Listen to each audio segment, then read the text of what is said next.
Hello and welcome to episode 6 of Under Fire. My name is Sam and I am not here with No, Sam. I You are there. I am over here. And where is there? Here is where we usually record, but obviously COVID is back again, and Like the shit we is in. Terminator. Yeah, it's come back for the I mean, the second Terminator was probably the best Terminator. Yeah. Though. I mean, I don't know how that relates to COVID being the best COVID, but you know what I mean. So yes, we are We are restricted. distanced. Yes. Nottingham is in, I believe, tier 2. Is it tier 2? Are we tier 2? It's tier 2, and I two? think they're in talks of tier 3. So it's only getting worse. It's only So going we in a good can't direction. mix households, basically. No. So our options were a virtual chat or an outdoors chat. Yes. And it's October, so It was raining for most of the day. So we've gone for virtual. So hopefully, hopefully the sound's all right, and hopefully you don't miss our faces too much. I mean, I would. Yeah. We are pretty, you know. I'll put some pictures up of us looking. Just do a montage sexy. of loads of pictures of us throughout the hour. Yeah, screenshots from the outtakes. Real close-ups. I get some good screenshots from the cinnamon and the hot sauce from last episode. There's some pretty good faces in that. Just chuck a couple of them in. Yeah. Yeah, that would be good. Right. Not quite recovered from that either, by the way. It's still working its way through. It's still going through. I've been on the toilets for 2 weeks. So this episode is creatively titled "The Price Is Right." What we're going to be talking about is 40k too expensive? The idea came to me when I saw that the Giants were 120 quid. The Age of Sigmar garments. Yeah, that was a. Do you know what as well? Like at first I was like 120 quid, fine, and then I saw that they're actually not much bigger than a knight, if at all bigger. They are basically the same sort of area of a knight. Yeah. And don't get me wrong, the model. It's got some detail on it. It does have a lot of options as well. To be fair. Yeah, it is very good, but pushing the limits of what I consider unacceptable. I didn't know, and you stumbled upon this, and we're getting into the conversation a bit early, but the smaller, although still not particularly small Giants, the original ones.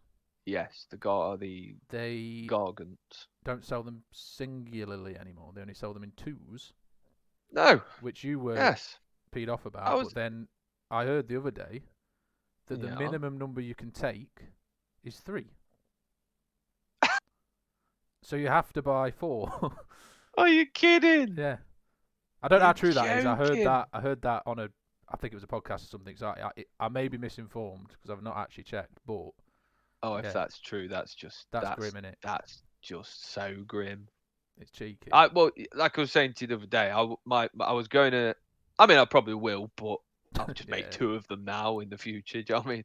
But I was going to make a Demon Prince, a Nurgle Demon Prince. I've seen some nice sort of Demon Princes using the Man Crusher Gargants in the past, and he's got a big old belly. So Nurgle, happy days.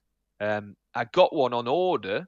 I mean, we're talking sort of at the height of the first part of COVID, when I think a lot of people panic bought plastic.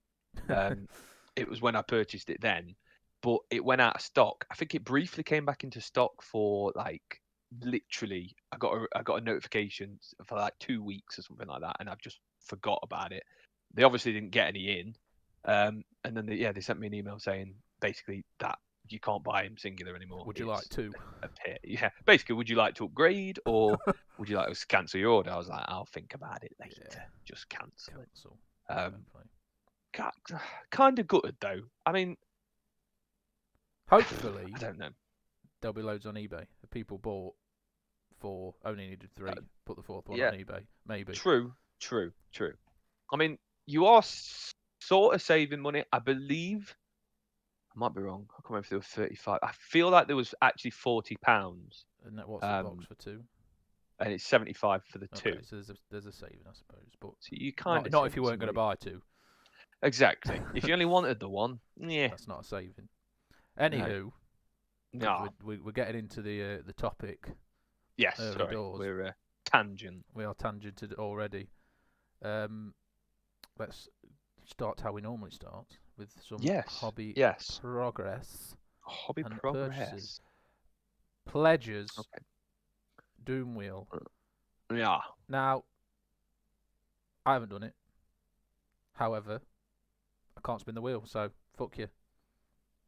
Well, that's that's very true. I'm not doing it because I don't trust you to tell me the number correctly. The truth. So I'm not doing it. Well, basically, I have the wheel, and I surprisingly have also not done. I thought you were going to say you'd done it then. No. I thought you were going to say you'd done it. I was like, what? You never told me. He's done what? No, I literally failed. So I have a good reason though. Yeah, well, my other reason is I know where it is, but I would have to leave the recording. So, it doesn't seem right for me to walk away from you to get the wheel. To get the wheel. Yeah, I agree. So we're not doing the wheel. We're not even owing a wheel. Nah, fuck the wheel. It's not been done. So I will explain why I didn't do mine actually. So okay. I pledged to do my first mortician. Yes. And then I came up with how I wanted to paint it. And I realised I needed some more stuff. So always the paint scheme I'm going for is I'm going to do them in sort of cool, dark, drab colours, like it's night time.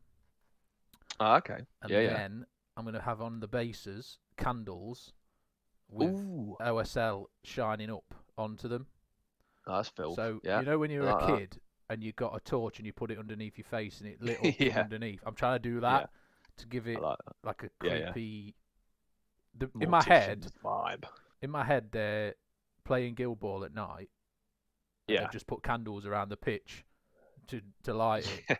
Is the way I see it in a graveyard.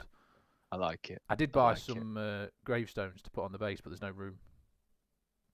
What, on the bases? On the bases, because the Guild Ball bases, the models almost fill the base on a lot of them, don't they? True. Yeah, so that's true. There's no room, so I've got 20 gravestones going. Nothing to do with it. If you need them for anything. Well, I did. Well, I'll come back onto that because you probably could use them for something quite cool. But I was just going to say I did see a very cool little, if you've already got a plan in mind how you're doing the candles, a nice little video on how to do like quite convincing, easy little candles that I'll send to you. So I've worked out how I'm doing the OSL, but I haven't worked out how I'm doing the actual candle. So that might be worth looking at. Yeah, it's easy. I mean, it's quite an easy little thing. And I've got some of the stuff, so I can lend you that. Cool. You can that'd be good. You can crack out some candles. I'm hoping it looks good. There are a couple of models like the puppet guy, where he's just cloak. Yeah. He kind of fills his entire base, so it is going to look a bit like he's about to set himself on fire by wandering too close to this candle. But very close to that candle. You can't change the base sizes because they're determined by the game. It's not like 40. I mean, you shouldn't change base size at 40k, but you can because it's not as important. Whereas in Guild Ball, the size of the base, I think it's on the card as well. The actual stat card says. Oh, is it? I think it says like 35 mil, 50 mil base. Oh, right. Because it's such a precise game. Yeah, true. To be fair, it's not like in Warhammer you could just go, my captain is on a hefty, well, not a hefty base, you can't put him on a giant base, but you could put him probably on something slightly bigger. Yeah. Much to your detriment because you can get more people surrounding him to hit him. That you're putting yourself out most of the time. Yeah. But yeah. But I'm gonna make it work. No, cool though. No, that sounds cool though. I like that. So I like that a lot. I bought some more inks. So I'm a big fan of the artist inks. Yeah. The ones I've been using are the Daily Rowney ones, and if anyone doesn't know what they are, they're essentially very heavily pigmented but transparent paint. and very thin. It's an ink, so it's very thin, so it goes through an airbrush like a dream. What it means is it filters as you spray it on. Yeah. It puts a filter of colour down really easily. So for like OSL, that's a dream. Because you can put yellow, orange, red filter. You've still got that bit of colour underneath. Yeah, yeah. But you can build it up closer to the centre, and I don't know how it's going to look. It might look crap, but do you know what? I think if you get it right, cause the only thing with some of the Guild Ball models is they are quite small. Yes. So getting that precise like little thing, that might be a bit tricky, but second you get that, it's absolute winner. I think it'll look good. By the time I finish them, they might start to look good, and then I'll have to strip them and start again. But like I said with the Guild Ball, I wanted to push myself for each one. Yes. So the Brewers, I did the tartan. For the Morticians, I'm going to do the OSL and stuff like that. So I bought some inks. I bought. This is a curveball. You're not going to expect this. Ooh. I bought a Harlequin Troop box. Oh. Out the blue. Okay. Just to get some more Harlequins in the mix. Well, I was enjoying painting the Guild Ball so much because it was getting really into one model and like making it, you know, really getting into the details personalised of the And I was like, where can I get that? You don't, you know, the thousands. In Warhammer, yeah. I wanted to do something, so I thought, you know what? I've wanted to do Harlequins for ages. I'll buy a box. Yeah. And I can do the same thing for the Harlequins, and you get 5 Harlequins and a HQ in the box for £20, so it's enough for me to run a patrol with the transport that I've got. So I was like, you know what, screw it, I'm going to get it. It's not like I've got loads to be getting at. Yeah, it's not like I think that's everything. Not like I've got a backlog. Yeah. I bought some Scale 75 ink because I want to try it out. They have a range of inks. I don't know. Yep. I don't know if it's a true ink or if it's just a wash yet. I don't know. I need to have a look. I've seen. Is it the Intensity? Intensity, yes, that's it. I remember seeing the picture of like a hog thing on one of the packets. Yes. But I'm pretty sure it's one of them. Yeah. They did look very cool. I bought a purple one because I thought for the Harlequins, mix it into the yellow and use it to shade the yellow. That's a good idea. I think that'll work. Yeah, possibly. That should work. That'd be very cool. That's what I bought. In terms of what I've done, finish another brewer. Finish Stave, who's another fat boy. Big boy. His beer barrel. He's meant to be throwing beer. It did come out looking like urine, the way I painted the beer. It all comes out like urine in the end. Exactly. You've just cut out that bit of drinking bit. We've all been to festivals and we've all been there. Took a bottle of piss to the back, so I thought, you know we've what? all picked up the pint of piss instead of the pint of beer. It's very dark piss, but I imagine if you work for the Brewers Guild, you have very dark quite piss. treacle like. So I left it, and then I started the Forge Fiend. Did the blue base coat. Did 50% of the gold trim. Oh God, that's grim. It's not just like gold trim, but on a bigger scale. Well, this is the thing. The gold trim on the Rubik rings is horrible, but you can. The Forge Fiend is much bigger, so getting the angles and holding it and trying not to rub off the trim you've done on the other side, it's just not I'll be nice glad when it's done. Yeah, I did it's got these chimneys on it as well that come out the back. Oh yeah, I've done a green OSL on them. Oh. Using the fluorescent inks that you got me for Christmas. Oh yeah, and it looks quite good actually. That's cool. It's very the same Halloween.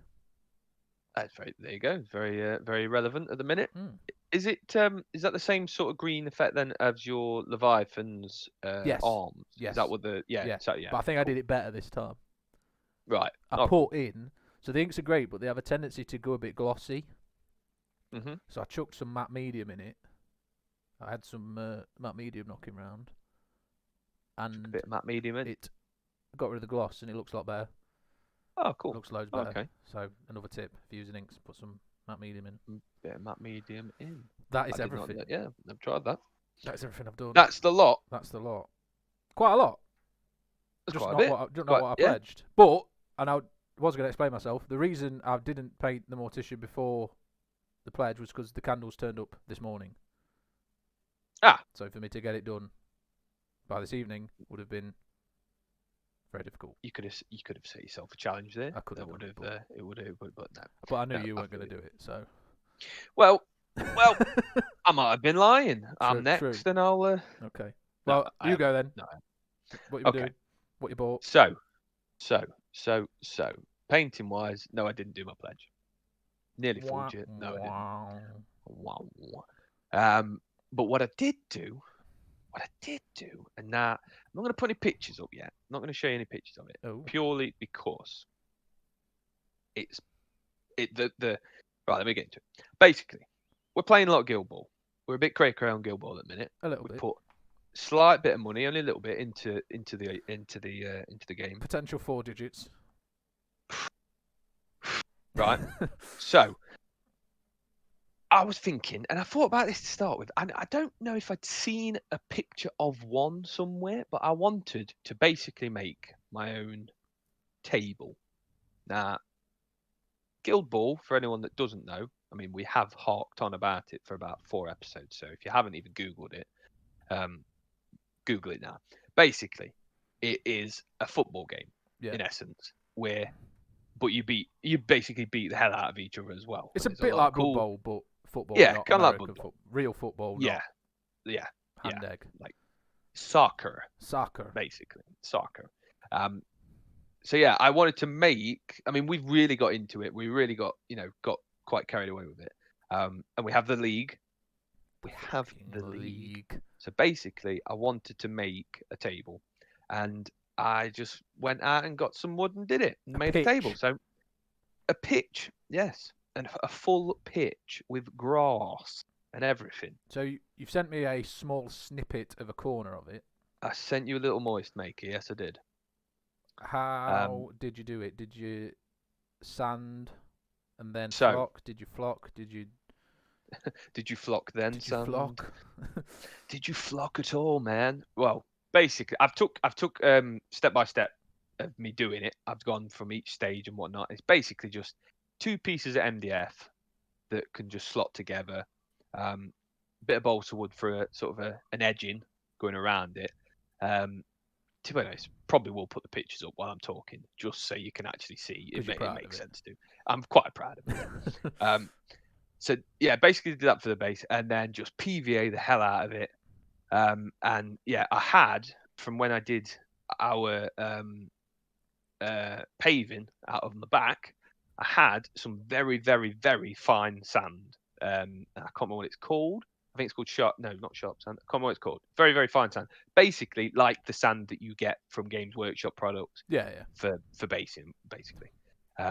Which actually is quite a good little topic for this episode. In one of those bags cost me around £5 for we're talking like a 20 kilo.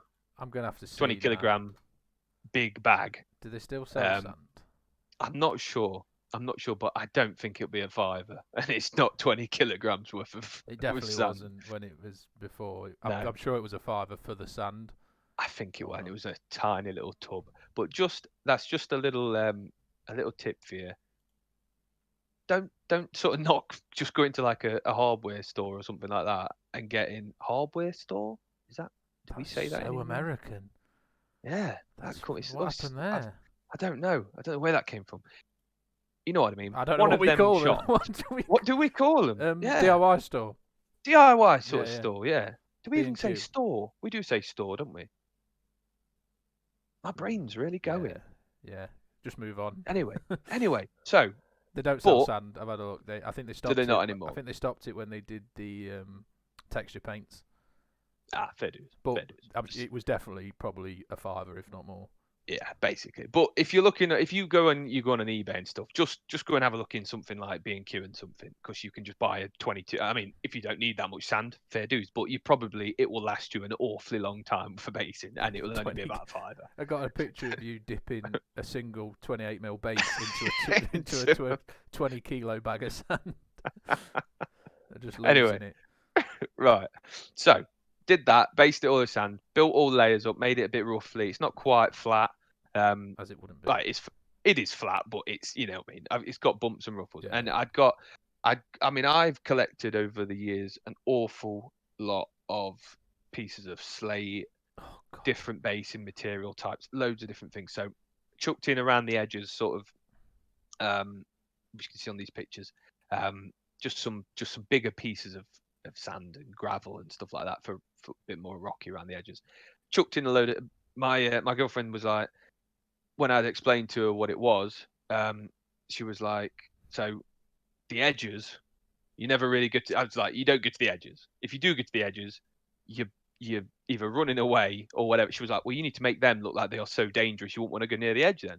So it's just got jagged pieces of slate all around the edges. Like, you don't want to be there. You don't want to go there. That's cool. Did all that, sprayed it, bought some black primer and sprayed it all. Left it overnight to dry and whatnot, and then the fun bit, which was painting it. So just literally grabbed from I think it's Hobbycraft or something, just some different browns and different tones of light, stuff like that, some greys and stuff for the rocks. And it was the first time I think ever, you know, when you see like someone painting on a canvas, yeah, and they're there like flicking the brush, like doing all the little it was like that. And it really, like, once I'd sort of got like a sort of a base of just like a darkish brown down to get a bit of something, it was just sort of like, you didn't want to just have brush strokes everywhere, so it was proper like flicking and just doing all this sort of art stuff. attack style. Yeah. If someone had seen me in the garden, they'd think I'm an actual pro sort of canvas painting, whatever. I felt like what Picasso would have been like, just blah, blah, blah. Bob Ross. Yeah. But no, it turned out nice. Colours look nice. Again, some pictures of them. Colours look nice and that, and then let that dry. Dried, brushed everywhere a little bit, blah blah blah. And then I put the flock down. Went down with some flock. All went nice. All looks good. I think you're gonna love it. I'm sure I will. I think it just once you've got a fully painted team each on something like that, that's like, because the board we played on is obviously just a flat cardboard. Yes. Starter set board. The starter set thing. I think having that sort of almost 3D, like you're in the game. Then it's like being on a Games Workshop table at Warhammer the difference World. Between playing on the kitchen table with, I mean, me and Liam used to play with like old Coke cans as scenery and stuff, and then going to Warhammer World and using the proper. Just blows your mind when you're at Warhammer World with the scenery and stuff. Yeah, it sounds. I'm looking forward to. The end it's of gonna this lockdown. Oh yes, when we can. Yeah. It's big. But that does just lead me on to my plan. I spoke to you about it before. I'm going to make some side pieces for it. I'm going in depth with it. So we've got the pitch. Happy days. I'm going to make sort of stands for where the crowd would be. Beautiful. Bleachers. And then have sort of an away dressing room and a home dressing room. All that sort of jazz. And I've like, if you get taken out, you got the little medic tent. Oh, it's gonna be cool. It's gonna be very cool. It's gonna have layers. But basically, that is what I've done. I mean, that's pretty. It's big. It's big. I did it over last weekend. It was because I had a day off on Friday, so I basically did that sort of stuff in Friday morning, let it dry, and then Saturday was when I became Pablo Picasso. And started painting it up. But no, it was really good, really. And actually, I've never done a big, like, because it's basically a big piece of terrain. I've never had a go at doing like a terrain sort of anything. So actually doing it and then experimenting with all the paints and all that on top of it and the bits, textures and stuff, I really like doing it. I think I'd do more. You can get now. Really cool things really easily, like big brush, colours, brown, just slam it down, and at the end of it, it's like, that looks really good. That looks banging. Yeah. The only terrain I did was I did a display, the Lord of the Rings thing for my girlfriend. Oh yeah. So basically what you did on a smaller scale, sand, browns, flocks. Yeah. Didn't know what I was doing, had a blast at it, and it turned out all right. Like, Yeah, It's the beauty of scenery. Well, I think that's the thing. It's one of them. You never think scenery is important until you actually do some scenery, and you think that was so easy to do, and that adds so much to the table. Yeah. And you're like, I think that if you do one piece, it really makes me think I'd do more of them. I really get into doing that. Yeah. But yes, basically that's my thing. That's what I did. I've not really done any more painting, but to say I actually picked up a brush for it's better than the last first time, 2 episodes. Yeah, it's probably the first time in about 3 weeks to a month that I've actually picked up a brush. So I got over that hurdle. And that's basically my painting and all that sort of jazz. Purchases wise, I've not bought anything else. I've just been waiting on orders to come in that I've sort of accumulated. Yeah. So it's Guild Ball again. It's not actually any Games Workshop. I haven't bought any Games Workshop for a long time. But I have now. Yeah, no, that's true. I have now received the Butchers Guild, so I've got all of the butchers. Which means we are only 2 guilds short of having everything between us. Just for anyone who's wondering how bad our obsession has been. We're talking like this. How many is it? Like 15 guilds? 4, 8, 12, 14 guilds, and we have 12 of them. And probably 3 months ago, we had none of them. Yeah. So the Butcher Guild turned up. Yes, got the Butchers Guild. So all of them, every possible combination that you can do, I managed to get. In that sweet resin. In that sweet ass resin, which I'm very chuffed about because when we were literally talking about it, I think the night before, weren't we? I was saying if I saw the Butchers for around £100 for resin, I would throw the hat. I'd be I'm having it now. But it'll never happen. But yeah, literally the day after, someone was selling it. Yeah. And I was like, well, I've got to go through with that now. I was having a bit of a panic though. It did take me a long time to come round to it. Let me tell you why the fact they're in resin is really good. Okay, so I got my morticians and they were all in metal, and I built them. Yeah, and it was one of the worst experiences of my entire adult life. Yeah. I've not built a metal model for I don't know. Time. I won't even know 10 years. Yeah. Maybe more. Whenever Games Workshop got rid of metal. Yeah. It's hideous. I'm not a fan awful. of. And when we're talking about resin, for anyone that's for people that haven't seen the sort of Guild Ball resin, it's not like the fine cast stuff that Games Workshop used to do. It's like a Forge World level resin. Yeah. If not crisper. Yeah. Very, very, very good cast. And the detailing on him is absolutely quality as well. The metal models. I'm not a fan. It was grim. I mean, the super glue just wasn't taking. Things weren't lining up. I've had to gap fill a load of things. Yeah. All the swords you get are like bent, and you can't straighten them out. It was painful. Not good. Not good. So that is good. What? Is that it for?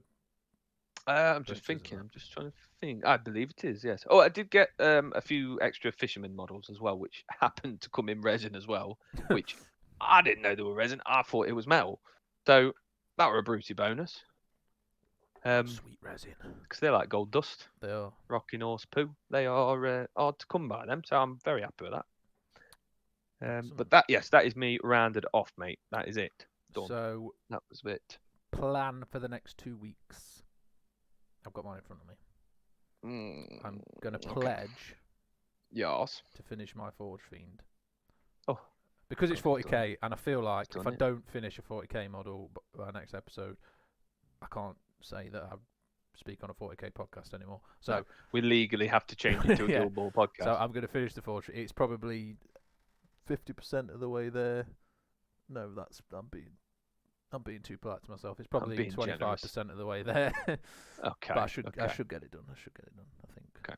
That's a biggie as well. That's quite a biggie. Biggie. Well, biggie. All the gold trim I've done, my scheme has 2 layers of gold on the gold trim, so I've got to do it all again anyway. So Ugh. yeah, I know, I'm an idiot.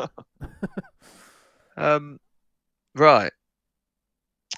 Well, part of my pledge from 2 weeks ago was to start my defiler as well, and I have actually put him together. Oh, I did not know this. Yeah, I put the majority of them together, like sort of assembly of what I'm doing, because I'm gonna start green stuffing and jazzy green stuffing all over the place. Yeah, make him very nurgly. So, if it's okay with you, no, it's not going to be a it's not going to be a painting pledge. It's going to be a continuation. I don't think it has to be paint. I think this is a hobby pledge. Hobby pledge. So, I am gonna put in a good solid half hour. No, I'm gonna put in a good solid amount of time doing my first bit of proper. I've planned a segment. I'm gonna do that in green stuff and see how competent I am at sculpting. Beautiful. And then Games Workshop will hire me, and I'll try and get the prices down. The best thing for green stuff sculpting is, and excuse the phrase, keep everything very wet. Keep it all really wet. Keep it all moist and wet. I mean, that's how we work. Yeah, I only work in moist environments. Yes, I don't. Yes, it's like a rainforest continuously. But it does, because I've done a little bit of green stuff work. Yeah. Here and there. Yeah. And it makes just literally dip your hands in water, dip all your tools in water. Yeah. I'm just waiting on one tool I have bought. It's like I don't know what they actually called. You've probably seen it before. It's like a rubber on a brush. It's like a brush, but it's got like a rubbery bit on the end. Yeah. So you can. I've got a couple of I don't know what would the word be for strength of rubber, as in rigidity, or whatever the word. A firm rubber. I've got a couple of firm ones, and then a couple of not so firm ones. A couple of flaccid ones. Yeah, just to give a bit of variation. So yes, wait on them, and then we're in business. Beautiful. But that's my pledge. That's what I'm going for. I'm also gonna do the mortician that I was meant to do this week. Yeah. And I might build the Harlequins. He's adding to it. He's adding to it. No, that's not a pledge. This isn't a pledge. The forge thing is the pledge. The other things are, just what you'd like to do. What I'd like to do. God, I'm not crazy. And then I might build the Harlequins. I don't know yet. I've got a lot. Okay. Brilliant. Anything else to add to that stuff? No, I think we're golden there. Cool. In that case, we'll take a quick break, which I know is weird because we're not together, but for editing purposes, I'm going to take a break. Yeah. That's fair. And when we come back, we'll do games played. Spoiler alert: it's Guild Ball again. Might be our last games played for a while. Actually, that's true. Lockdown. Yeah, we'll have to fill it with something else. We'll have to fill it with online games. Yeah. That's what we'll fill it with. We'll do that. Yeah. And our Instagram pics. So we will be right back. Okay, we are back, and we're going to do some games played. Yes. Guild Ball played. Yes, because it's the only game we do play. Were these the first games of the league? No, they weren't the first games of the league. The first games of the league were before the last episode. Yes. These are the second games of the league. Yes, these were what we played after recording last time. I believe. Yeah. So we should have been playing another 2 games today. Rat Catchers versus Falconers. Yes. You enjoyed that greatly. I did. Yes, because the way we've got it is kind of we've got our own teams, but obviously we're all playing every team. So occasionally we're gonna have to play against our own your own teams. Yes. So they were both mine. Yeah. You went with the Falconers. Yours, Yes. And discovered a love. It's interesting because you tend to lean toward. I mean, let's look at the armors you collect: Death Guard, Space Wolves, Space Marines, the sort of very blunt instruments. If you know, Yeah. Then not so much finesse. No, very much hit. Straight in, this is what we do. Done. Yeah. Yeah. Watching you play the Falconers. Yeah. Not only did you very much enjoy, because they're more of a finesse range control. Team. Yeah. But you were really fucking good at it. Well, thank you. The combination seemed to come together in front of your eyes. Yeah.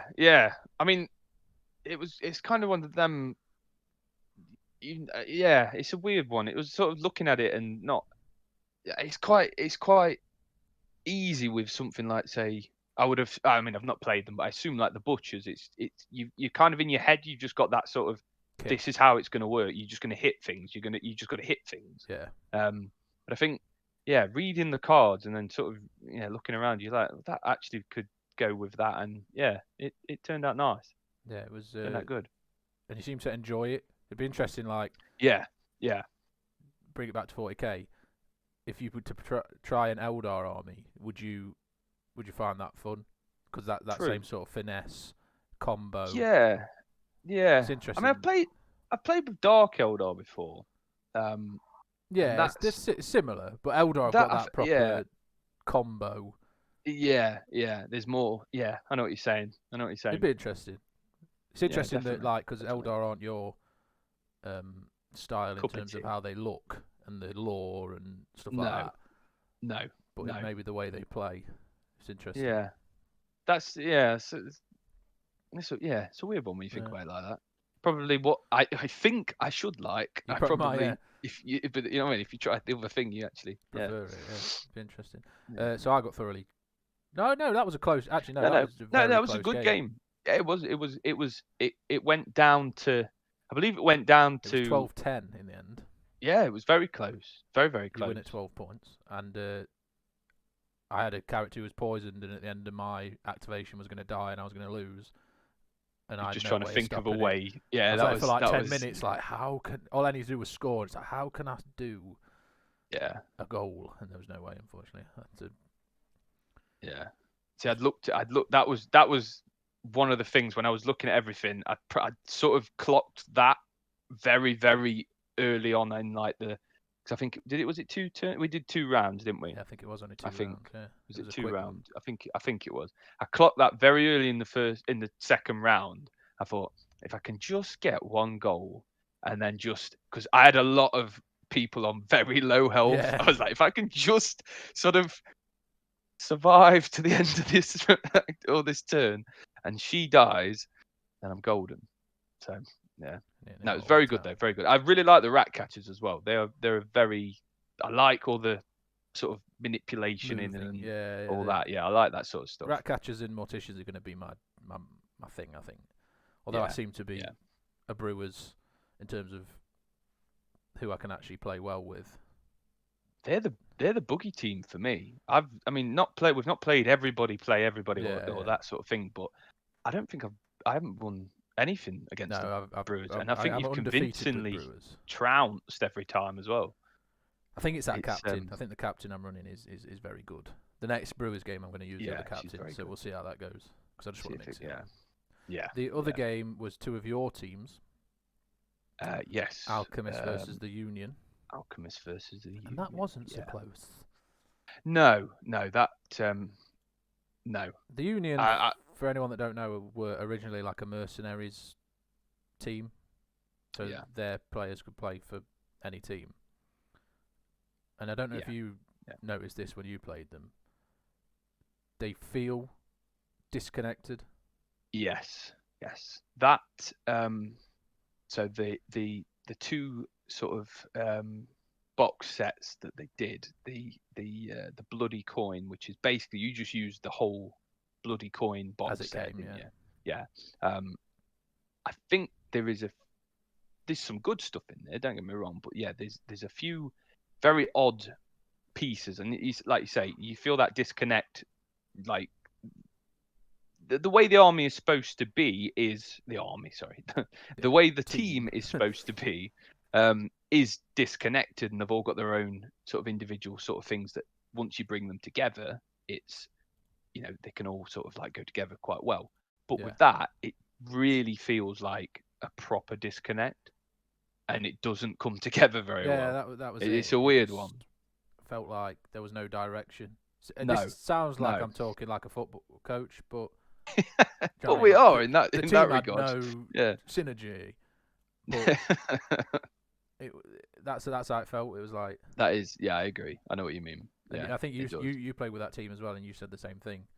Yeah, when we played like the pre-season friendlies, when we was playing the first few games. Yeah, no, I thought I was going to really enjoy playing with them, and I think I enjoyed playing with Rage, the captain. Yeah. And then the rest of them were sort of there. That's kind of what it feels like. But the Alchemist, no, I really do like the Alchemist. And they're so Smoke, the captain, is just the obnoxious. I think she's very much with like the brewer captain. Is it Esther's? Yeah, Esther's. Esther, yeah. Two very solid. Like I think you would always choose them pretty much because they can win it on their own due to the buffs and due to what they give. There's the captains that support the other players. Yeah. And then there's captains that lead. Smoke leads. She goes forward. She does her stuff. I think she was 3 goals. She score all 3? No, I think she got 2. I think she got 2 of the goals and a takeout. And a takeout. I think it was Vitriol. I think her name is. She got one of the last goals. But it's just the damage that Smoke can do. Like she's so maneuverable. She's Eldar in 5th edition or 6th edition, whichever one where they were ridiculous. Just does everything and just Index does it. in Ari. Yeah. Just that's not fair. Like, she does when she shouldn't move. Yeah. But no, two good games, enjoyable games. And I think we both probably learned quite a bit from. We're still only getting sort of grips to this. We've only done probably like 6, 7, games, 8 games or something like that. So we're still a long way to knowing. The games are going quicker, which is key. Yeah. It's when we first started, it was like 3 hours. Now we've got down to like an hour and a half, 2 hours. So when we've got a 210 game league to get through, that's a good thing. Ooh, that's a very good thing. It's going to take a while. No more games played though, and no more games played for a while. So no, depressingly, that is us. Same as everyone, I suppose. Although I will say this: Warhammer World is open. Yes. The gaming area is open. Yes. If you can stomach masks for the day, you can go. We can go. And you don't have to wear them in Bugman's. No, so you can get a rest. You can get a rest. So maybe we do that, and then at least we played. I'll be honest with you, because I work at the hospital, I am in a mask 24/7. That's the only thing. So I'm used to wearing one all the time. So it won't be too bad, to be honest. I'd happily go to Games Workshop. Go to them, and then we can play some 40k. We could actually give people what they want to listen to. Give the people what they want. What they want. Yeah, definitely. No, yes, definitely. We'll get. Yes, plan that in. We'll plan that. We'll pencil that in. Pencil it in. For show. Excellent. Hopefully, we don't go into tier 3 and then Games Workshop shuts. Yeah. The dream is dead. dead. I didn't think of that. If we do, it will shut. So never mind. We'll get in there quick. Yeah. Okay. Very cool. Instagram pics of the week. Still not got a name 2 for weeks. it. No, I came up with a name. I remember now. I came up with a name for it. Okay. Hit me. This is definitely a conversation that should have happened off air, but screw it.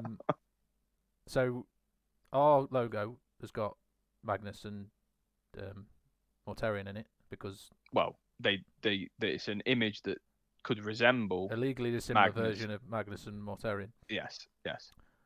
Because you collect Death Guard. Yes. And I collect Thousand Suns. Yes. What if each week we had the Chosen of Nurgle and the Chosen of Tzeentch? Ooh. What? Yeah. And like we choose what? We still choose one each, or yeah. So every week, you pick the Chosen of Nurgle, I pick the Chosen of Tzeentch. Okay. That's our name. I like it. Okay, so this section is now called the Chosen. The Chosen. Okay. So what is your Chosen of Nurgle? My Chosen of Nurgle comes from, once again, going to murder this. Don't know how to say it. I think it says Mamikon Paints. I believe it's MAMIKONPAINTS. I didn't think I was going to get through that then. Mamikon Paints. The beauty of being on my computer is I can now have a little Google. Yeah. Have a little Google on the old Insta. I think I know what you're going to pick. Say it. Yes, it is a guardsman that's crashed on a well, he's floating on the water in like an escape pod. Drop pod type thing, yeah. In a little drop pod, cracking a flare up to the sky. I love the idea of it. I saw it and I just thought that's just such a cool idea. Yeah, just a lone guardsman out in the middle of some godforsaken ocean, no chance of being rescued. The hope in that singular flare. It's just seeing that and knowing how guardsmen are sort of seen in 40k. Like, if you play guardsmen, you think your guardsmen are, yes, guardsmen are cool, and they are cool. However, in the grand scale of the lore, guardsmen are footnote. They are under, you know what I mean? So it was more, bless him. He thinks he's going to get rescued. That is one of the, I mean, we spoke about this, I think, last time when you picked the fire warrior that was leaning up against the thing. Again, that I capturing an actual moment, emotional moment. It blurs that line between what is miniature and what is like actual art, like an actual art piece. Yes, definitely. You've seen the little Necrod scarab as well. I've just got floating up. He's really done for now. he's done. Let's be honest. But no, I saw it. I love the idea of it. I love that. It just feels like it reminded me instantly of like I don't know, like Armageddon. Film 2000 or whenever it was, Armageddon. Or just those like American space sort of films from the early 90s and stuff. Like you just visualize that. You could just see, I don't know, and it's really someone nice from one of those films in a drop pod. Yeah. And the OSL is nice. I'm into OSL. The OSL's nice. Yeah, no, it's very nice. Yeah. Beautiful. Very nice. Beautiful. But yes, that is my pick of the week. Mamikon Paints, I believe, is how it is said. And a handsome man as well. But yes, what a handsome quality man. little. Looking at his profile. His profile pic. Yeah, he's got some. Yep, he is a good-looking lad. Good-looking bloke. He's a good-looking chap. I mean, the pictures I've chosen to use for this video are not in the same. Not in that same ballpark. But yes, that is my pick of the week. Quality little job, and really like that. So I hope you guys do too. What you got, Sam? The chosen of Zinch for this week is Robo Painter, which is all one word, spelled how it sounds. Robo Painter. Robo Painter. And I mean, everything he does is beautiful, as normal with these things. But this specific model I want to pick out was he calls it the Crimson Apostle. It's a dark apostle, but it's for his word bearers. Oh, right, yeah. And it is a gorgeous. It is a beautiful, crisp. You know, word bearers have got that sort of crimsony dark red. Yeah. Done that. Yeah. The trim is done in. It's like it's not even non-metallic metal. It looks almost like stone.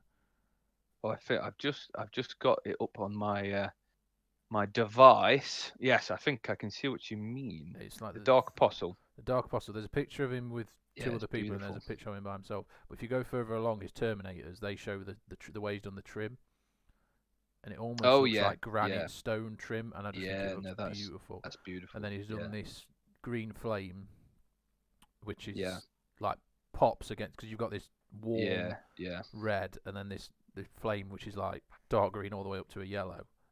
That is cool. That is cool. I love the bare hand with like barbed wire wrapped around it. That is grim. And the text on the armor as well, because obviously word bearers do a lot of writing. For want of a better word. I don't know if that's painted on or if that's a transfer, but I think it's painted on. If that's painted on, I've never seen a transfer like that. No. So I do believe that's painted on, which is that is beautiful. Yeah, that is an absolutely beautiful model. One of those things where you look at it and you're like, I should do a word bearer's army. Do you know what I mean? Off the back of one picture. Yeah. I think I'm gonna start a whole new army. We've all it's all we've all been there. Further down as well. I'm gonna gush over this guy now. There's a cultist. You know, the one in the trench coat, but he's put a book in his hand. He's holding a book out, and I can just imagine him going, "It says here that you're a fucking bitch," and he's holding this book out. By the order of the Peaky Blinders. Yeah. So, Robo Painter, beautiful. I mean, everything he's done is, but obviously the Chosen is the Crimson Apostle, which is an awesome name as well. Yeah, very, very, very cool. Do check him out. Very cool stuff. Excellent. I think we will take another quick break. Quickie. Come back and get into our topic of the day. Let's do this. Is Warhammer 40k too expensive? We'll be right back. Okay, we are back and we're doing our topic. The controversial question: is Warhammer 40k too expensive? Yes. Good night. Thank you for listening. Hope you enjoyed the episode. Do you know what's funny? I said to my girlfriend, I said, "Oh, we're doing is Warhammer 40k too expensive for this podcast?" And she did exactly the same thing. She went, "Yes." Yes, it's like, but it's not that simple. It's not that simple. What more needs to be said? You know, I've got copious notes this week because I've done some maths. You've done some mathematicals. Some mathematics, but we'll get to that in a bit. First thing I wanted to preface the conversation by saying is that when we say too expensive, what is too expensive is obviously specific to each person, really. Yes. I'm sure Henry Cavill, who got £40 million for playing Superman, doesn't feel like his Custodes armies is too expensive. Yes. Yes. So there is a bit of... Yeah. So what we're really talking about is it too expensive in comparison to other hobbies and other war games, really? Yeah. Rather than is it too expensive in general on its own? Because you can't really answer that. No. Because ultimately things are worth what you're willing to pay for them. Yeah. Yeah. If you want to pay £120 for a giant, you think it's worth it? Fine. You go ahead. You go ahead. You go, girl. You feed it. Feed it. So feed it. Yeah. I also wanted to say, in the interest of full transparency, without going too deep into it, personal situation is we both don't have children yet. And we both have, I'd say, okay jobs. Yeah. Semi-decent. Yeah. Basically, we have expendable income at the end of every month that we can do what we want with. Yeah. So take that into account when we're talking about, what is too expensive. What is too expensive? Yeah. I thought that was worth mentioning. Just, so we're not millionaires. No. In no circumstance think that... No, although, in any way, with all the amount we've spent on Guild Ball, you might think we are, but put it this way, I haven't eaten. The amount I spent on, I had to genuinely think: do I really need a weak shop, or do I really need these butchers? And you know what I mean? It was that. The butchers came. The butchers came, and I have lost quite a lot of weight. Win-win. Win-win. So. Firstly, the wargaming in general compared to other hobbies. So, if you factor knitting. Well, I'm assuming knitting's probably bad because knitting is probably cheap. But the way I tend to look at, I think you'll agree, we've got two main hobbies, which is wargaming and computer gaming. Yeah. I feel I get more value for my money when I buy miniatures than I do when I buy a video game. In terms of the time I get out of that, and you know, I know what you're saying. I think it depends what game, depends what type of game sometimes, because it could be it could be something that's continuously playable, and you gain enjoyment. But it could be a game that's once you're done, you're done. Yeah. But apart from that, I think I buy a box of Warhammer. I've got, I don't know, 2 hours building it. Yeah. I don't know, but I don't know what you'd say. A week painting it. Yeah. Let's do it now. 2 hours building it, 8 hours painting it. I've got 10 hours out of that. 20 quid. Yeah. Yeah. And I've not even played with it yet. Yeah, that's true. Now, whether you consider building painting to be part of the value you're getting out of it, if you're just buying them to game with, you probably don't. But for me personally, when you break it down into pounds per hour, almost. Ooh, we're getting technical now. We're getting very technical. Well, what's a video game? Video games nowadays is like 50 quid. I don't buy it. That is the thing nowadays. Video games are expensive. 50 quid, and you'll get, I don't know how many hours. I don't even know how many hours you'd get out of a video game. But I mean, nowadays it's 25 hours a day of solid, unless it's something like Call of Duty, Warzones, or something where you. Yeah, but that's what I'm saying. Unless it's a story game, I don't think it's 25 hours. I think you're more talking like 10 hours. Yeah. If you played continuously, you can crack most modern games out. I would probably say in like 10 hours. Yeah.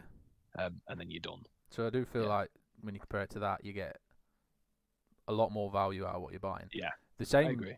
Guys, think about this. If you factor in something that we all do, we all go to the cinema, or most of us do. Yeah. What's a cinema ticket where you are? Yeah, we're talking nowadays shy of 20 quid. 20, yeah. So, yeah. For 2 hours? Yeah. Box of Warhammer.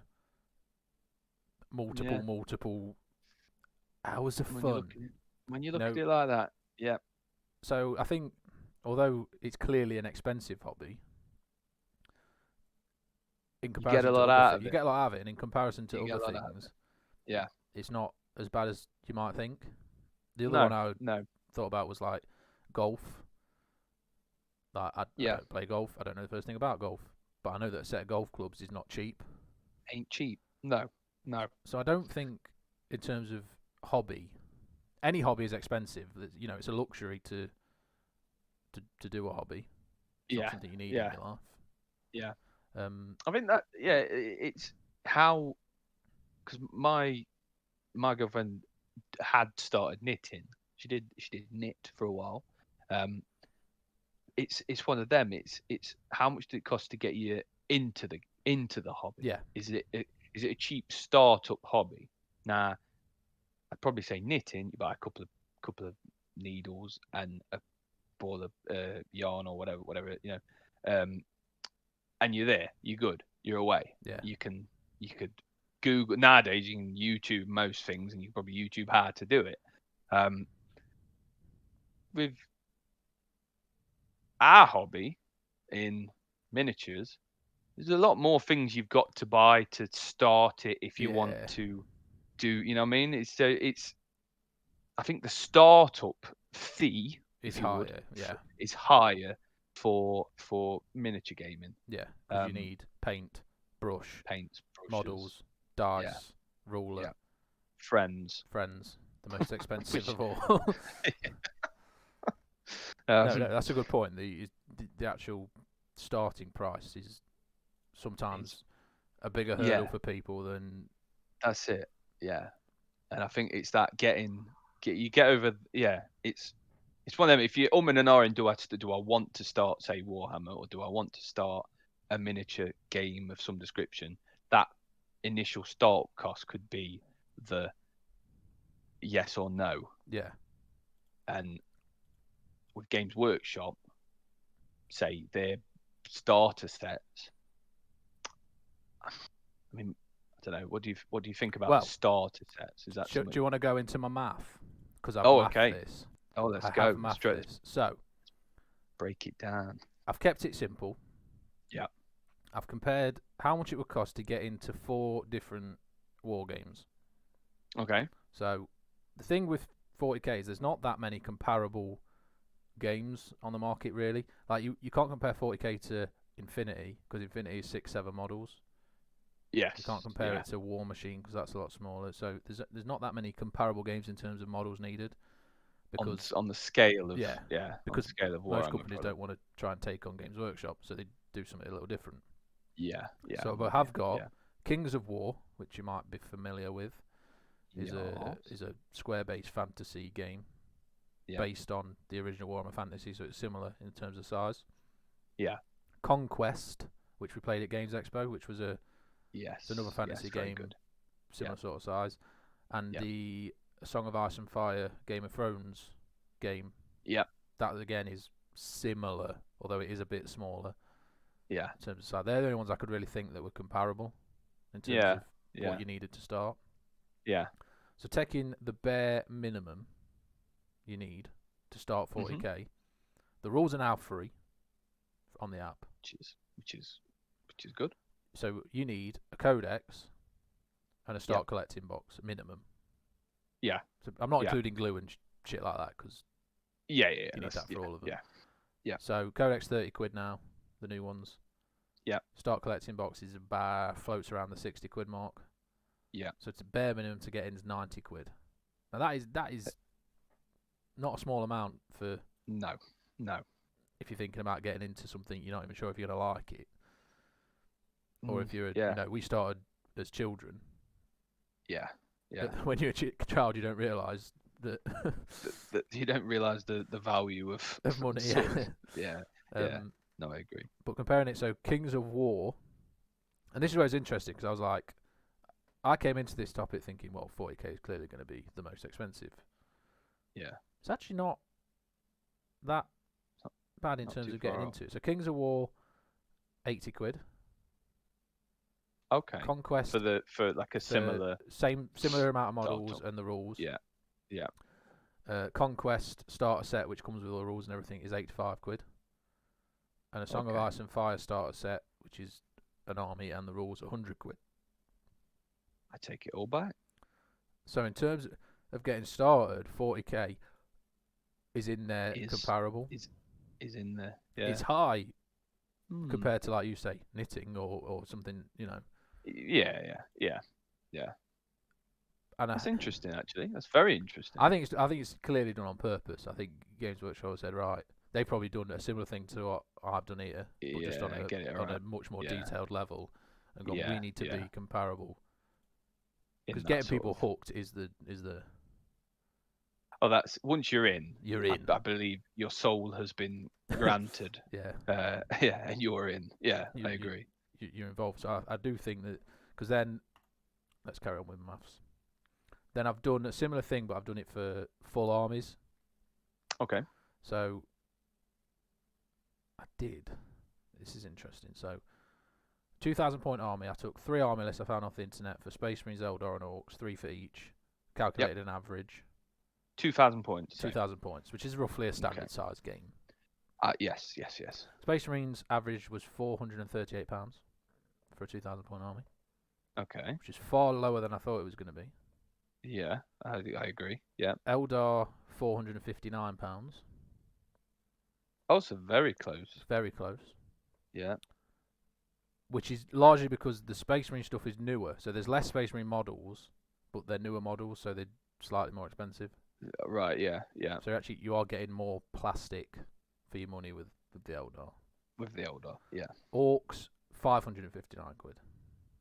So like 559. Yeah, so it was £100 more than Eldar. So £100 difference. £120 more than the Space Marines.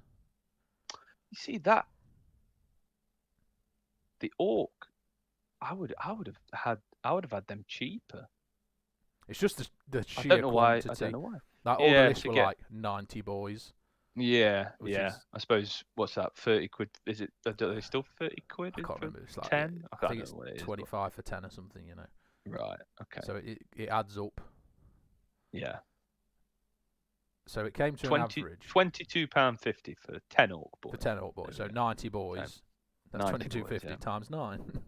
Yeah. Which soon adds up to. Is just on the boys alone is just shy of it's about 200 quid.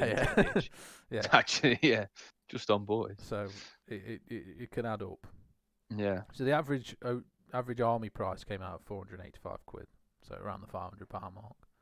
For a 2,000 For point, 2,000 points. I couldn't find, because I don't know the other games.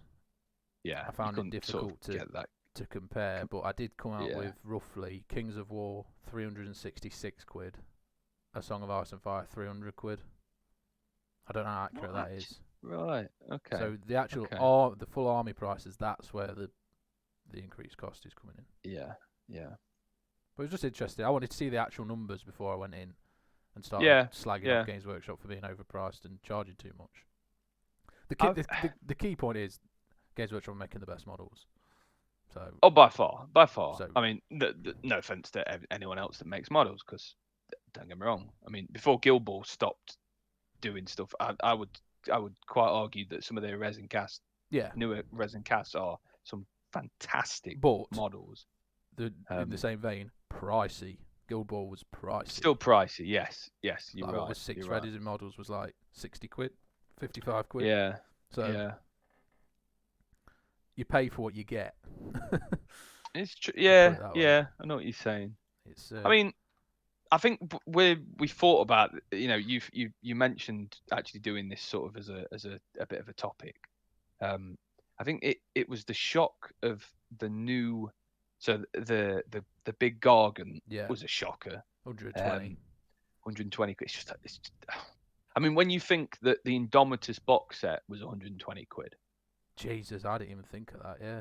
And what you got in the Indomitus box set, I know that was like a very short special deal. Yeah, but in terms of profit to the company, they was making a lot on them Gargants. That's what I mean. Like, they are, don't get me wrong, they're beautiful models, and the detail they have took some time casting that stuff. Yeah. They're fantastic.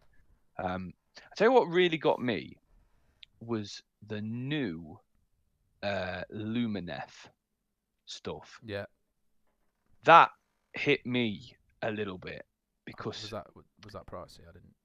That was pricey, yeah. So basically, sort of your standard 10-man troop that you would imagine, Space Marines, whatever. Space Marines are 35 quid now, aren't they, for 10 intercessors. Now 10 of these, £36.50. Now I know that's only £1.50 more than the Space Marines, but I thought the Space Marines, when it was 35 quid, I thought, bloody hell, that, you know what I mean? I know there's just been that creep, creep. It is the creep that you start to get when you start to look at it. Yeah. Because I remember buying a tactical squad for 20 quid. Yeah. I don't remember the price ever going up, but it has. No. It's just slowly around you. Yeah. But I mean, again, it's one of them. They are absolutely beautiful models. Plastic price must change slightly with stuff.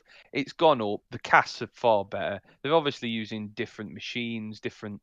You can see where the price. Yeah, you can see where the pricing goes in. Obviously, the advancing of the way they make stuff, technology, blah blah blah. I get that. Yeah, it's just a lot of money. It's an expensive hobby. It just is. But here's something interesting. So, I'm sure people now are going to be thinking, what about inflation? Yeah. So I'm just going to do a quick. So I started Warhammer with the £50 3rd edition box set. Yeah. Yeah. £50, and it came out in 1998. Yeah. That is now worth £88. So a starter set is the equivalent then of 88 quid. Yeah. So they have increased the prices more than the inflation. What's the starter? There isn't really a starter set now, is there? Oh, there is. There's the as in like the 40k start 2-player sort of the box set sort of thing. Isn't there? There's the they have the free Command different edition, yeah, which is 105. Yeah. It's not hugely. No. Like if the 50 quid's worth 88, 105, you're talking a £15, £17 increase in the starter sets. Yeah. So when you factor in inflation, the prices probably have not increased as bad as it looks when you just compare straight across. I think what I'm slowly discovering is that the topic that we thought was going to be quite groundbreaking, actually, it's not. It's not as bad. It's not as bad as you. Like it was great that we did our episode on State of Games Workshop where we just sort of tore into them for 20 minutes, and now we're going, but price is good. It's not bad, that's actually. Key because they do cop a lot of shit, for want of a better word, for their pricing. Yeah. But I think actually, for what it is, and if you compare it to what it was and now, and compare it to other things in the market, it's not that overpriced.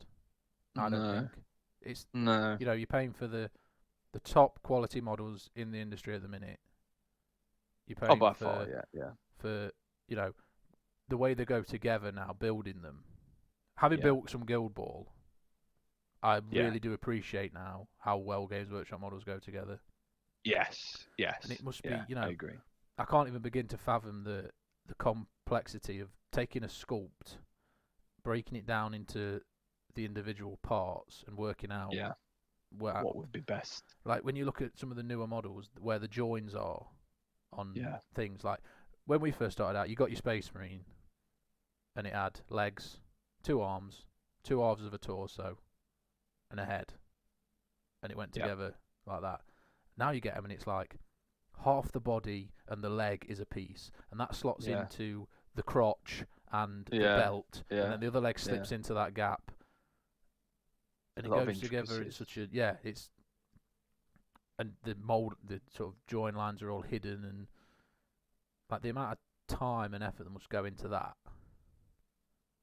I mean, I'm just looking now at the starter sets, the Elite Edition. The captain, the new captain with that shield, with the Skelly Bob on it. The actual detail work on that miniature is mind blowing. What is he? Like, £22.50, is he? Well, I don't believe you can just buy him. I think he's just that. He's like he was in the Indomitors box, but he's a starter set. Do you remember what I said captain. When he was in the trailer? I can't remember what your words were. My words were, if they release that guy as a model, I will collect Space Marines again. Yes. No, actually, I was bluffing. I was properly bluffing. But it's come true, Sam. Beautiful. It is beautiful. The level of detail, and it is. So I'm actually, I'm feeling like I've been too harsh. Actually, I've not. It is. That's why I think it's an interesting conversation, because it's dead easy to go. Yes, it is. It's too expensive. It is expensive. I don't think anyone's going to deny that it is expensive. Yeah. But when you say, is it too expensive? Yeah. In the context of, are you getting what you pay for? I think. And what else is out there, like you say? I think you get it in top quality stuff. Yeah. In what is a luxury item. Let's be right. Oh yeah. And And ultimately, would you rather Games Workshop was loads cheaper but the models weren't as nice? That's the question. Yeah. Would you prefer that? I agree. I wouldn't. No. I'd rather pay. Not at all. More. I'd rather save if I had, if you needed to save for something and then buy it being more expensive, but it looks fantastic. Yeah. From everything, from ease of putting it together. Like, I think, you've opened my mind in this thing just from the research you've done. It just felt like a therapy session. Like you're having a breakdown because you spent so much money on Warhammer, and I'm like, let's sit down and let's just talk through it, and we can get through this together. Free counselling, and I'm appreciative. I think I kind of was on a little bit of a God, it is expensive bandwagon, and actually looking at it, it's not actually that bad. It's not that bad at all, especially when you could, what's a football season ticket, let's say, nowadays for the Premier League? I bet it's £4.50. Well, I believe, I don't know for the Premier League, but I know for our local team, Nottingham Forest, I'm sure. I thought you were going to say Ilkeston then. £12.50. It's a shilling and the not in. I'm sure it was about 400 quid. Yeah, something like that. So yeah, in comparison to that, which is a year. But then, how many times do you actually go? I don't know how many games in a season for your teams. I don't know. So there's about 30 in this, but you only get the home games, so you get 15. You know, I think value for money. Yeah, actually, yeah. Start everybody that has a season ticket clearly should just start an army in Warhammer. I mean, I've brought it up about football. I don't watch football, but obviously I very much enjoy ice hockey, and I go and watch the Panthers all the time. Yes. The tickets for that are more reasonable. It's 20 quid to go. Yeah. Which is understandable. 20 quid is a box of Harlequins. You know. Yeah. So I'm not saying I'd rather have a box of Harlequins, but in terms of time that you're getting out of it, and stuff like that, it's not expensive as hobbies go, you know. No, I was gonna say you did make me laugh before, and I do it myself now. Is when your other half or yourself are thinking of buying something, you used to go, but that's a night. Yeah, I could get a night. I do that. How many nights is that worth? You know what I mean? How many nights can I get for? Yeah, I calculate everything in terms of like what Warhammer could get for that equivalent of money. Yeah. Like even food shopping, it's like 60 quid, and I'm like, oh, that could have got some. That's half a gargant. Yeah. Yes, I could. I want the left half, please.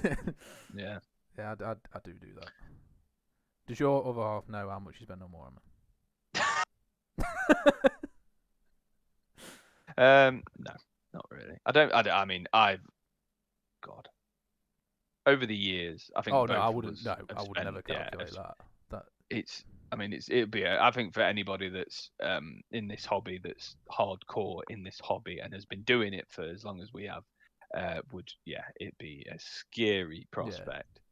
But of how much you've actually paid. Let me put it this way to you: if we weren't collecting Warhammer, would we have that money, or would we just spend it somewhere else? Exactly, I'd be knitting. Quite clearly. So many sweaters. Your Christmas presents would be sweaters. Fully knitted suit. Yeah. But you know what I mean? Yeah, no, I know. It's one of them, and it's. Oh, I just thought of a really nice comparison to. You were going to sum up beautifully then, weren't you? It was going to be beautiful, but it's completely gone. But it was sort of in regards to this hobby, like you don't choose your family, you choose your friends or whatever. But one of those sort of things. What? I don't know. I don't really know where. No, but I didn't choose this hobby. The hobby chose me. I don't know. Like if you hadn't have chosen this hobby, you'd have chosen something else. You choose your hobby. It's a bad comparison. It's a very bad metaphor, but you get what I mean. I know what you're saying. Like if we, as in, if we hadn't have done this, the money that we would have saved from not doing Warhammer would have gone on computer games or heroin. Exactly. You've been doing, or yes, priceless hookers, beer. That's another thing. Yeah. This is a point I've made to people before, right? A night out in Nottingham drinking. Yes. Yeah. I could knock out 75, 80 quid. I thought you were going to say people there. I could knock out 3 or 4 bouncers. I took the entire hockey team out. But like meal. We got out now and again. We were used to. Yeah. And I'll, to make sure I've got enough money for the night, take 100 quid with me. Yes. Yeah. I know what you're probably go through it. So yeah, when you factor into that, like 100 quid for an evening. Yeah. That's a night. Yeah, that's a night and a nice paint. Yeah, and a paint to go with it.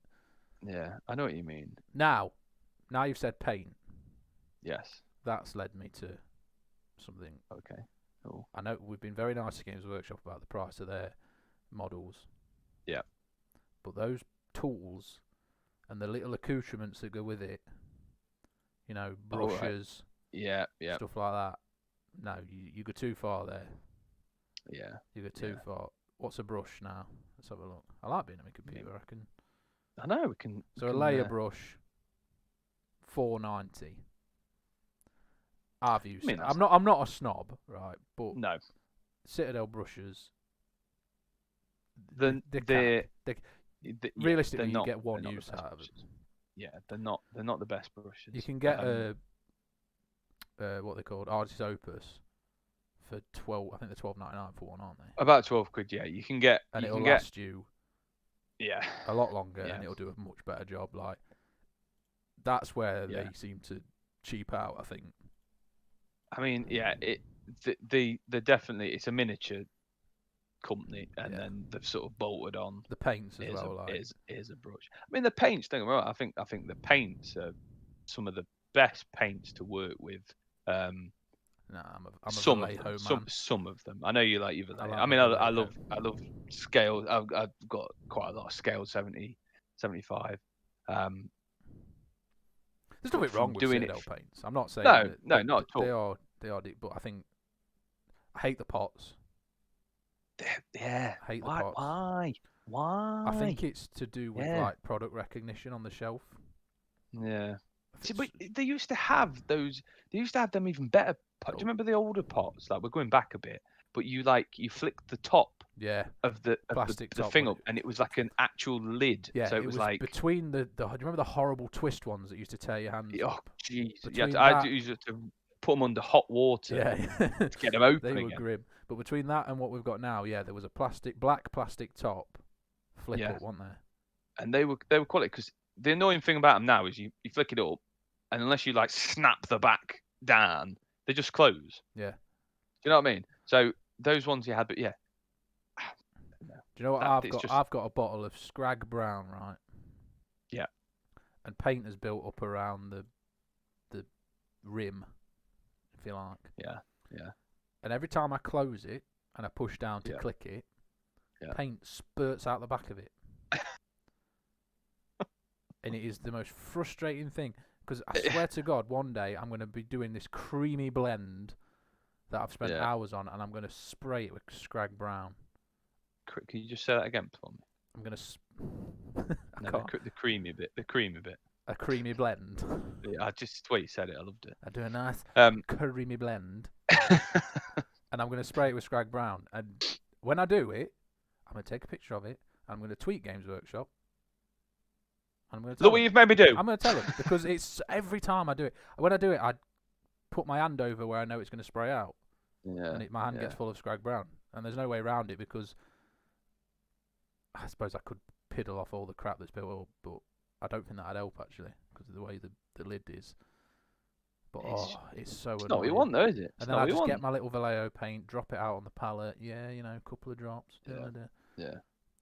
I do like dropper bottles. I mean, I've used Games Workshop top sort of drop lids or whatever for that long that I'm used to it. But it's like just buy the bullet. Who cares about brand recognition with your paint, for God's sake? Like, the people will still buy them. People will buy them more. Oh yeah, if you put them in dropper bottles. Definitely. I mean, I like I'm a Vallejo man, but particularly their airbrush range. Yeah. Getting it into the airbrush. Oh. Yeah. It's a nightmare. I know. I mean, I feel like it would be beneficial on all levels as well. Talking about this, the price of the hobby and whatnot, but as well, for the price is a factor in people starting the hobby. Yeah. But also, I mean, there's no offense towards their brushes or anything like that. They're not the best brushes. They'll get you through for a little bit. They'll get you through when you're starting out, and I think they're a reasonable-ish price for a very, very starter brush, brush sort of thing. If they looked at their brushes and their sort of the equipment, the bits like that, their tools and whatnot, as starter kit, sort of starter into hobby things, and pushed it like that, I feel like it would make more sense. Yeah. So I watched a video the other day that was comparing painting starter sets. Yeah. And they do a painting starter set, I think, that comes with a model and a few paints. But it's like tiny little mini bottles of paints, not the full size ones. Yeah. And it's like, just give them full paints. Yeah, I know what you mean. Like, make it easier for them, I think that might be wrong now. I think the new ones are full size paints. I might be wrong, but we have not done our research whatsoever. I did, to be honest with you, when we were planning, I didn't even think about paints and tools until you said paint. Yeah. Because if you look at the, go on, sorry. Look at the tools. Yeah. The cutters, the clippers. Yeah. 21 quid. Are they? Holy man, Murdoch. I didn't know that. Yeah, that's because we've been nice to them, so we've got to balance it. Yeah, that's bollocks. Kick them while they're down. Yeah. Let's say how it is. Yeah. I mean, that is a lot of money. 21 quid. I mean, I know you think my clippers are hideous. Oh, gee, you still got them? Yes, they're perfectly reasonable clippers. I want you to take a picture, and I want you to put the picture into this video, because there's no right about them. They're perfect. I got them for £2. They from a craft store. It looks like you did. They're not great. There's nothing wrong with them. There's nothing wrong with them. Any clippers are good. I don't tend to use them. I cut things off the sprue with my X-Acto knife, so that's why I don't. Yeah. But they were just a bit. They're not precision cut. No, they're not precision cut at all. It's more somewhere in the general vicinity of that bit of sprue. That's all you need. It'll come off. Yeah. Lost a leg, but we're good. I do have one more point on Games Workshop and pricing. Yeah. So, keeping up with rule changes, new additions, meta changes, etc. Yeah. Would you rather a slower release schedule of rules so that your models are... Because let's face it, models get made irrelevant. It happens. Yeah. You could paint up beautiful... I don't know what's crap at the minute. Witches, as I am doing. Yeah. They're going to do crap. And if you're the sort of person who wants to keep up with that, you're going to have to bench them, leave them on the shelf, and come back to them when they're good again and have the new hotness. Yeah. Is that worth that increased cost of trying to keep up with the game and the rapid rate of releases that we're getting? Is that worth it to keep the game fresh? Or do you think that's putting people off? I mean, it does put me off. I personally would argue they should do it in sort of. I mean, they're not going to, because they'll make money off it. People will continuously keep up to date with it by purchasing more the new codexes. You've got tournament players that want the cutting edge. They want all that sort of stuff. They want it up to date. What I would say is, I feel like if we're in a new edition, your codex is coming out, you buy your codex. The fact that in 3 months, they could bring out, because I think they bring out the chapter, not the chapter, is it chapter approved they do every November time? No, they've just done one. The big FAQs and all that sort of stuff. They sort of bring out, once sort of every 3 months or something like that. But they are addressing stuff. I like the fact that they're addressing stuff, and they do it quickly. But what I would say is, if you've bought your book for the 9th edition, that we're in now, if you bought your book, your codex, that shouldn't then be outdated in 3 months because of rule changes. Yeah, I get rules are going to change. I get that. You don't mind minor fixes. No, but sweeping changes. But big changes and just drastic stuff, I don't like that. And sometimes they've printed these codexes, because I had it with the Space Wolf codex from last edition. They printed them, but I don't know I can't remember exactly what it was, but some of them that were printed didn't have the rules for the sagas in them. Right. So my book literally told you what the names of the sagas, but it didn't tell you what the saga did. Then they reprinted with the correct information. Okay. So I mean, that's a different point. That's a cock up.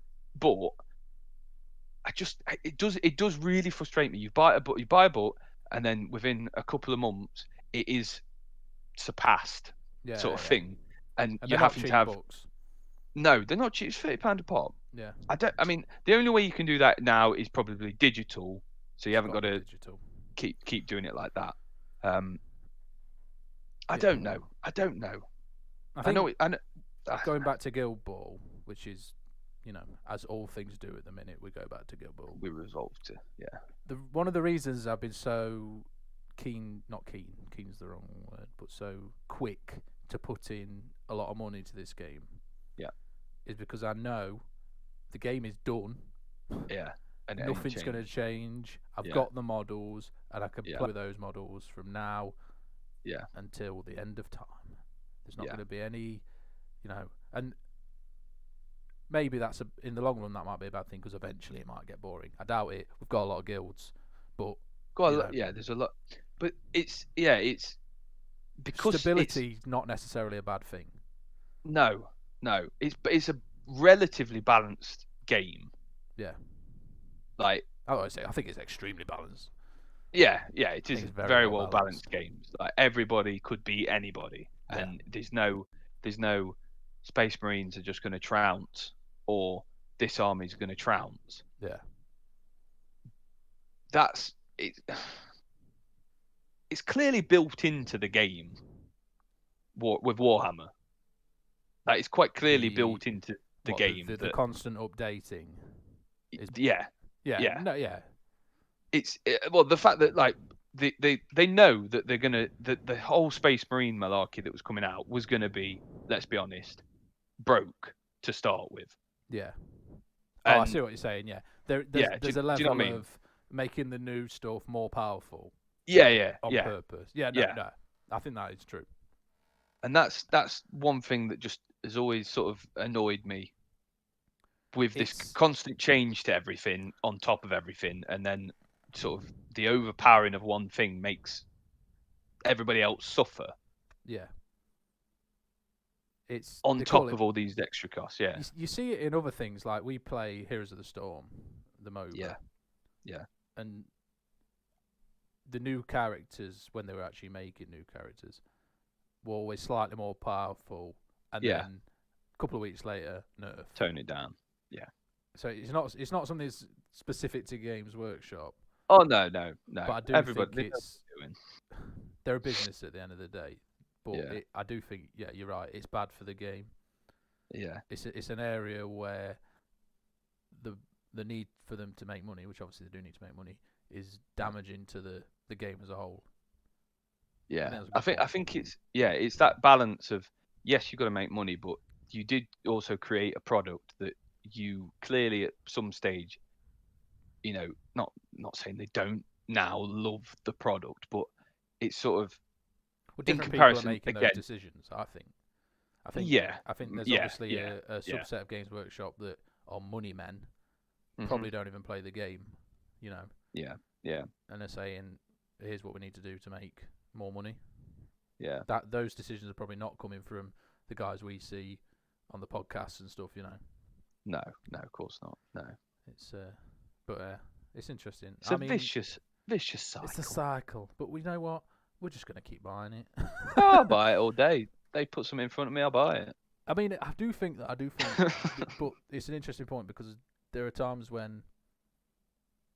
I mean, now is the perfect example. I bought some Harlequins because I don't have Harlequins army, but I'm not planning on buying anything new for the Dark Eldar or the Thousand Sons really until I get my Codex. Because I don't know what's going to happen. Yeah. So, although they probably do make more money doing it that way, they also do. Once people wise up to it and they realise that. There's that slow down on. There's that, I don't know what's going to happen with my Codex, I mean, for God's sake, look at Deathwatch. Don't have a Codex anymore.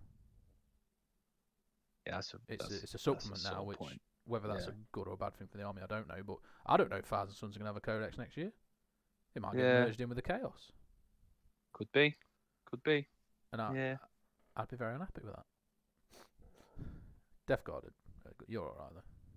I would. Oh, well, no, I would have thought we're both. I think we're both good. Yeah, I'm being facetious. I do think there's just a lot of Imperial Space Marine sort of bits.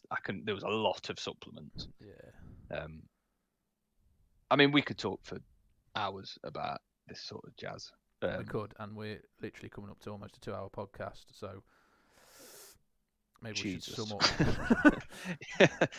We'll leave it there. Maybe we should conclude. So, in conclusion, is Warhammer 40k expensive? Yes. Is it too expensive? I don't think so. Well, you've changed my mind. I'm glad about that. I think that's good. Genuinely, just from us talking, I hope this changes other people's mind, actually. I think it's very easy to go yes straight away. Yeah. And actually, in comparison, it is deeper. You're getting a quality product. Exactly. You can't put a price on quality. No. But they do a bloody good job of it. They're very, very high price. Yeah. Brilliant. So hopefully, as always, you found it enjoyable. Aye. Hopefully the remote, non-filmed version worked. Actually, yeah. Well, we'll talk about this off air, but I think it went all right. I think it was okay. I think it's been good. No, it's easier to do. To do like this. Don't have to smell me. No, I mean that is high bonus. I can breathe. Yeah. So yeah, hopefully you enjoyed it. Leave a comment. Tell us that we're wrong about the price of 40k and that it is overpriced and that you hate us and everything about us. Yep. Like the video, dislike the video, and we will see you in no, we won't probably. You will hear us in 2 weeks. Probably be the same. Yeah. Okay. Bye. Goodbye.